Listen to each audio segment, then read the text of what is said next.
தமிழ்நாடு என்ற பெயர் எப்படி வந்துச்சுன்னு தெரிஞ்சுக்கலாமா?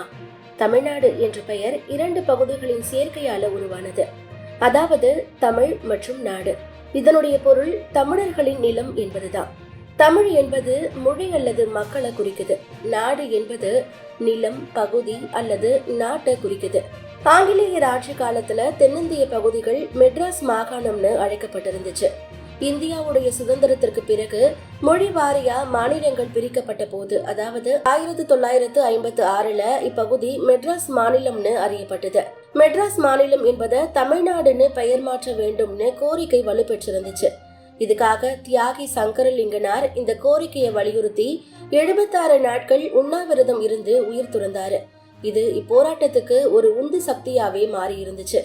இறுதியில அப்போதைய தமிழக முதல்வர் CN அண்ணாதுரை தலைமையிலான திமுக அரசு 1967ஆம் ஆண்டு ஜூலை 18ஆம் தேதி மாநில சட்டப்பேரவையில மெட்ராஸ் மாநிலத்துடைய பெயரை தமிழ்நாடுன்னு மாற்றுவதற்கான தீர்மானத்தை நிறைவேற்றி இருந்துச்சு.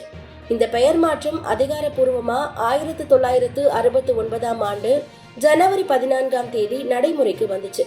சுருக்கமா தமிழ்நாடு என்ற பெயர் தமிழர்களுடைய மொழி மற்றும் நிலத்தின் அடையாளமா நீண்ட கால அரசியல் மற்றும் கலாச்சார போராட்டங்களுக்கு பிறகு சூட்டப்பட்டது.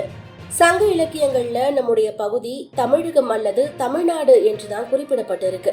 சிலப்பதிகாரம் போன்ற நூல்கள்ல தமிழ்நாடு என்ற சொல்லாடல் இருக்கு.